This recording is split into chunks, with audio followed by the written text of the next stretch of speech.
Meski memasuki wilayah selatan, Wang Lin masuk ke dalam tubuh Dujian karena kan tubuh fisiknya sudah dihancurkan demi melarikan diri dari Wang Yu kan. Nah, setelah masuk lebih dalam inilah Wang Lin segera dibuat terkejut ketika melihat sebuah planet dengan energi petir kaya tersembunyi. Seolah langsung paham kenapa jiwa primordialnya yang telah menyatu dengan naga guntur menuntunnya ke tempat ini. Wang Lin langsung gaspol remblong masuk ke dalam planet sebelum tiba-tiba saja Dujian terdiam seolah ada sebuah kekuatan yang membuat pengawal abadinya meragu. Karena demikian Wang Lin pun akhirnya membiarkan Dujian menunggu di luar, sementara dia akan menjelajah planet dan menggunakan petir di tempat ini untuk menempa jiwa primordialnya.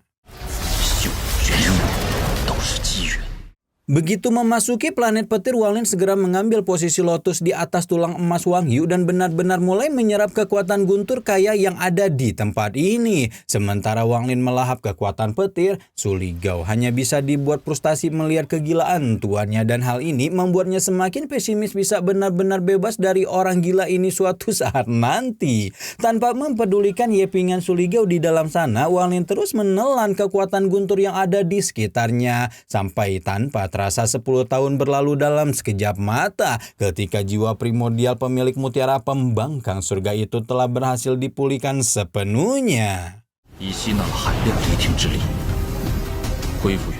Hal yang membuat Wang Lin terkesan adalah sekalipun sudah dilahap habis-habisan untuk memulihkan jiwa primordialnya, kekuatan petir di planet tersembunyi ini tidak menunjukkan tanda melemah barang sedikit pun. Karena berkat langit bumi tidak mungkin datang begitu saja, Wang Lin pun berpikir mengambil kesempatan berharga ini dan melanjutkan penyerapan kekuatan petir untuk membentuk kembali tubuh fisiknya. Meskipun tubuh kloningnya tidak melatih kemampuan dewa kuno, namun Wang Lin berpikir dengan pemahaman yang dia miliki, seharusnya memadatkan tubuh fisik adalah hal yang mungkin dilakukan. Apalagi dia sudah pernah melakukan hal ini ketika meloloskan diri dari Tuesen di tanah dewa kuno. Sejumlah besar energi petir padat menyerbu ke dalam jiwa primordial Wang Lin seperti air banjir dan mulai mengubah jiwa primordial itu menjadi semacam kepompong dalam proses pemadatan tubuh baru. Dalam upaya pemadatan tubuh yang kali ini, Wang Lin tertidur dalam kepompong selama 60 tahun penuh dan selama masa itu energi guntur yang tak terhitung jumlahnya terus menyatu dengan teknik dewa kuno untuk menempa tubuhnya. Baru setelah melewati siklus 60 tahun dan menyerap seluruh kekuatan petir yang ada di dalam planet, permukaan kepompong menunjukkan retakan samar sebelum kemudian benar-benar runtuh dan menguap tubuh baru Wang Lin yang menyimpan kekuatan guntur tak terbatas.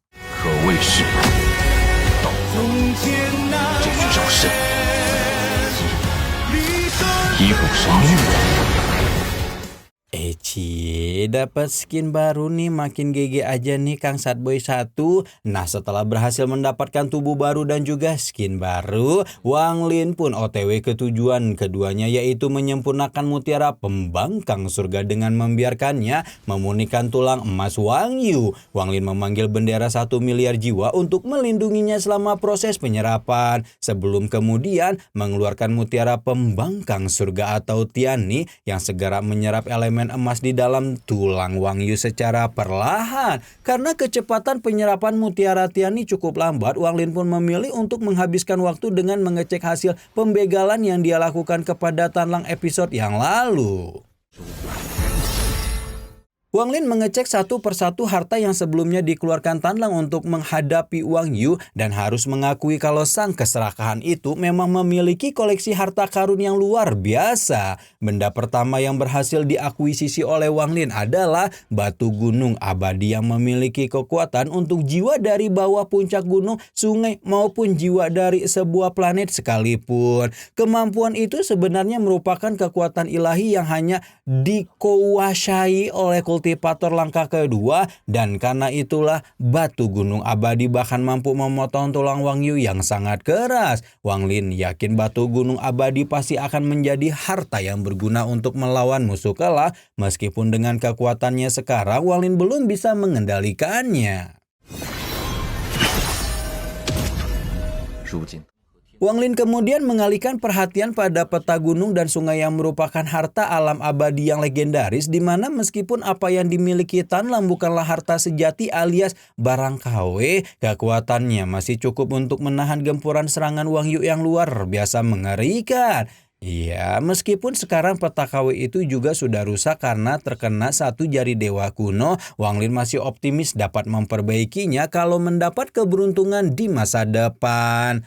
Oke, sekarang waktunya Wang Lin screening harta ketiga sekaligus harta paling menarik, yaitu mahkota Kaisar Abadi yang berhasil menahan gempuran jari dewa kuno tanpa lecet sedikit pun. Karena katanya mahkota tersebut adalah merupakan harta tertinggi yang pernah Tan Lang dapatkan seumur hidupnya.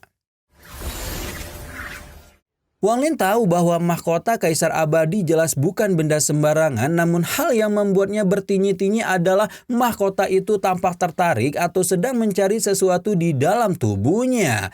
Nah, karena sebelumnya sempat melihat 5 mutiara yang mengandung 5 elemen berbeda di permukaan mahkota, Wang Lin pun ngide mengeluarkan mawar biru yang dahulu sempat diberikan Hongdi setelah kematiannya. Dan benar saja, mahkota Kaisar Abadi itu memang beresonansi dengan mawar Hongdi, membuat Wang Lin langsung ingat perkataan Tan Lang yang menyebut kalau dia membutuhkan jiwa 999 Kaisar Fana untuk mengendalikan mahkota Kaisar Abadi, di mana hal itu membuatnya menebak apakah mungkin hanya Kaisar dengan tubuh 5 elemen yang mampu mengeluarkan kekuatan sejatinya.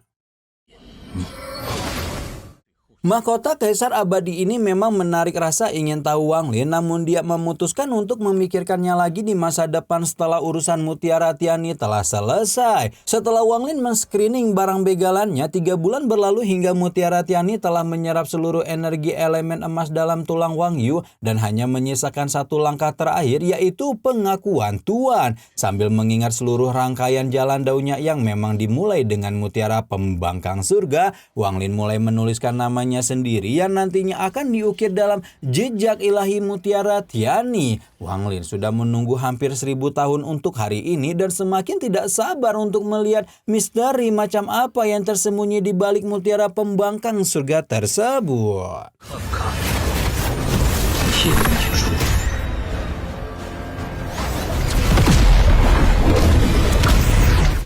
Wang Lin baru saja hendak meraih Mutiara Tiani dengan tangannya ketika tiba-tiba saja mutiara yang sudah menyertainya sampai hampir 1000 tahun lamanya itu bergerak seolah memiliki kesadarannya sendiri. Wang Lin belum sempat memahami apa yang sebenarnya sedang terjadi ketika tiba-tiba lagi Mutiara Pembangkang Surga yang melesat merobek angkasa memanggil sebuah gerbang hitam raksasa. Yang membuat Wang Lin terkejut adalah gerbang raksasa dengan aura kegelapan padat itu memiliki aura menekan luar biasa yang tidak berlebihan kalau dikatakan dapat menghancurkan hati dao siapapun yang ada di hadapannya.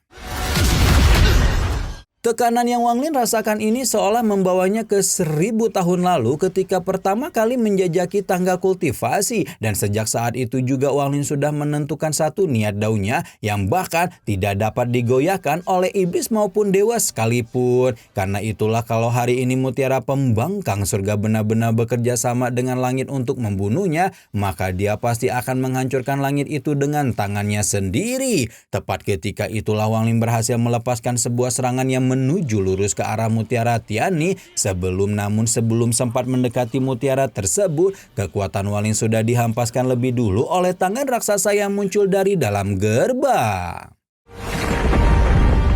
Tekanan dahsyat dari dalam gerbang hitam memang menghilang begitu saja dengan lengan raksasa yang muncul. Namun Wang Lin juga tidak dapat mengidentifikasi lengan misterius yang jelas bukanlah lengan dewa kuno tersebut. Wang Lin berpikir mungkin lengan raksasa itu adalah penjaga gerbang hitam yang menyimpan misteri di balik keberadaan Mutiara Tiani. Wang Lin tidak menyangka kalau Mutiara Pembangkang Surga akan semakin sulit dipahami setelah sempurna, dan dia segera memutar otak untuk mencari tahu lebih jauh kekuatan lengan raksasa. Mata Wang Lin mendarat pada kerangka tulang Wang Yu yang sekarang sudah tidak mengandung apa-apa dan melemparkannya ke arah lengan raksasa hingga memahami kalau lengan itu ternyata merupakan perwujudan dari sebuah hukum Dao. Gerbang dan lengan raksasa menghilang setelah menghancurkan tulang Wang Yu, dan Wang Lin pun tidak bisa berbuat apa-apa kecuali menunggu waktu keberuntungan lain untuk dapat mengungkap misteri di balik mutiara tersebut. Nah, anehnya nih, bahkan setelah gerbang hitam menghilang, mutiara Tiani masih tidak membiarkan Wang Lin menyentuhnya dan membuat pemilik dao hidup mati itu semakin bertinyi-tinyi kesalahan apa yang sebenarnya terjadi selama proses penyempurnaan. Sekarang mutiara Tiani justru membawanya masuk lebih jauh ke dalam planet petir, sampai kemudian mereka sampai di sebuah danau petir raksasa yang entah kenapa sepertinya menyimpan kekuatan petir yang jauh lebih dahsyat dibanding apa yang telah Wang Lin serap sebelumnya.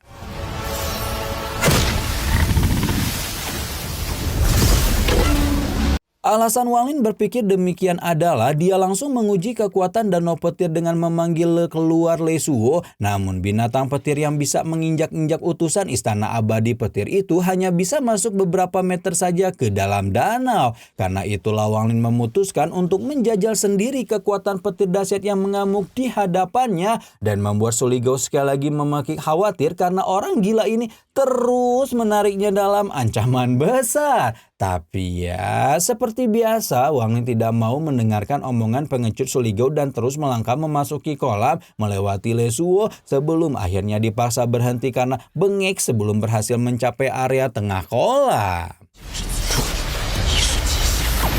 Wang Lin baru saja berpikir untuk memurnikan energi primordial yang pasti sangat berharga di dalam kolam petir sebelum kemudian mutiara Tiani kembali bergejolak dan kembali memanggil gerbang hitam sekali lagi. Wang Lin sudah memiliki beberapa dugaan ketika mutiara Tiani membawanya ke tempat menakjubkan seperti ini, namun yang membuatnya terdiam sejenak adalah pemikiran tentang apakah mungkin kolam petir ini memiliki sesuatu yang dapat menekan tangan raksasa. Dan benar saja, beberapa saat setelah tangan raksasa keluar, kekuatan petir dahsyat melonjak dari dalam kolam dan langsung menyerbu lengan raksasa dari segala penjuru mata angin sebelum menghentikannya, yang membuat Wang Lin bertindak cepat memanfaatkan momentum itu untuk menerobos masuk ke dalam gerbang.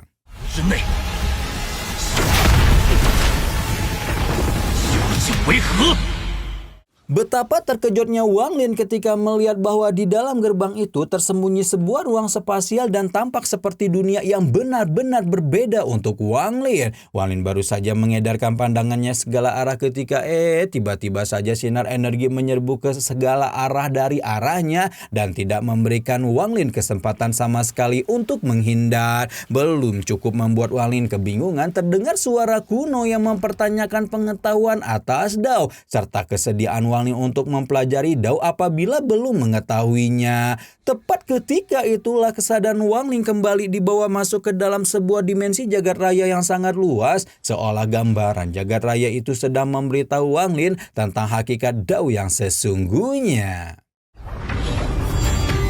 Gambaran jagat raya yang seperti cuplikan film panjang itu menunjukkan kepada Wang Lin bagaimana binatang-binatang lahir dan padam serta siklus segala makhluk yang ada di dunia merupakan manifestasi dao. Kekuatan hidup dan mati serta siklus sebab akibat semuanya adalah dao yang dapat dipahami oleh siapapun, selama dia mengerti apa hakikat dari dao yang sejati. Gunung yang menjulang dan runtuh dapat memahami dao dari bebatuan, sungai yang mengalir ke samudra dapat memahami dao dari air, udara yang menembus awan dan melihat mentari dapat memahami dao dari burung yang terbang, dan segala hal lain di dunia yang dapat merasakan dan memahami dao akan memiliki daonya sendiri. Wang Lin melihat potongan-potongan film dao dengan perasaan tercengang, seolah merasa cakrawala pengetahuannya terbuka lebar dan pencerahan yang tidak terbayangkan menyerbu ke dalam dirinya. Segala pencerahan itu membuat Wang Lin akhirnya paham bahwa fenomena langit bumi dan hakikat dao itu adalah menemukan dirinya sendiri. Begitu Wang Lin meresapi hakikat dao, sebuah kekuatan tak terlihat meledak dari dalam gerbang dan melemparkannya keluar dengan paksa, seolah-olah gerbang itu berbisik bahwa ia telah menerima apa yang dibutuhkan dan tak ada lagi yang boleh ia ambil. Namun saat tubuhnya terhempas ke kehampaan, matanya masih menangkap bayangan punggung misterius dengan aura tajam yang seakan menatap balik kepadanya dari dalam kekosongan. Edian, waduh siapa tuh yang ada di dalam gerbang Dao? Apakah dia adalah pencipta dari Mutiara Tiani? Apakah masih ada misteri lain yang tersembunyi di balik mutiara pembangkang surga itu? Nantikan terus pembahasannya hanya di Cakra Diva Reinkarnasi atau di mana lagi? Rama di sini pamit, bye bye.